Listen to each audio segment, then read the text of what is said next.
Silent గా వైఎస్ఆర్సీపీకి slipper shot ఇచ్చాడు పవన్ కళ్యాణ్ గారు.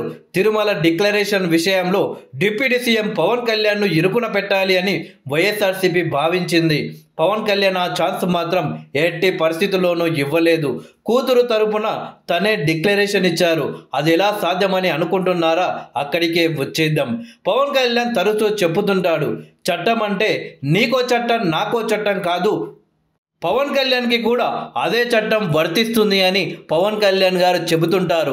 కేవలం మాటలకే పరిమితం కాలేదు, ఆచరణలో కూడా పెట్టాడు, నిరూపించాడు. ఏపీలో రాజకీయాలు తిరుమల డిక్లరేషన్ చుట్టూనే తిరుగుతున్నాయి.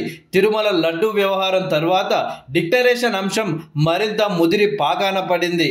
అన్య మతస్థులు ఎవరు తిరుమలకు వచ్చినా కానీ హిందూ ఆచారాల ప్రకారం డిక్లరేషన్ ఇవ్వాల్సిన నియమం ఉంది. గతంలో చాలామంది ప్రముఖులు తిరుమల సందర్శించి డిక్లరేషన్ ఇచ్చిన సందర్భాలు కోకొల్లలు. డిక్లరేషన్ ఇవ్వడం ఇష్టం లేక మాజీ సీఎం జగన్మోహన్ రెడ్డి తిరుమలకే వెళ్ళలేదు. తిరుమల లడ్డు విషయంలో అపచారం జరిగిందని భావించి ప్రాయచిత్త దీక్షకు దిగారు డిప్యూటీ సీఎం పవన్ కళ్యాణ్ గారు. దీక్ష విరమణకు ముందు కాలినడకన తిరుమలకు వెళ్లారు డిప్యూటీ సీఎం పవన్ కళ్యాణ్ గారు. రాత్రికి తిరుమలలో బస చేశారు. బుధవారం ఉదయం డిప్యూటీ సీఎం వద్దకు డిక్లరేషన్ పత్రాలు తీసుకువచ్చారు టీటీడీ ఉద్యోగాలు.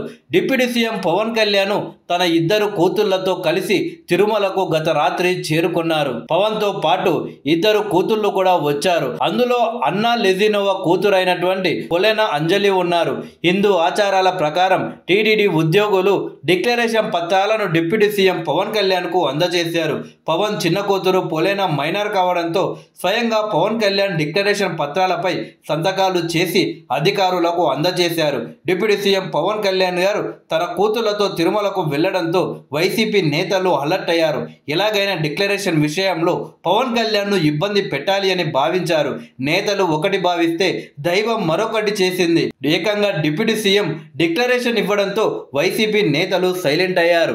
మొత్తానికి పవన్ కళ్యాణ్ గారు సైలెంట్ గా వైసీపీకి స్లిప్పర్ షాట్ ఇచ్చారు అని సోషల్ మీడియాలో అయితే వార్తలు చక్కర్లు కొడుతున్నాయి. నిజంగా పవన్ కళ్యాణ్ గారు విలువలతో కూడిన రాజకీయం ఒకవైపు చేస్తూ పనికిమాలిన రాజకీయం చేసిన కొన్ని పార్టీలకు తన చేతలతోనే బుద్ధి చెబుతున్నారు.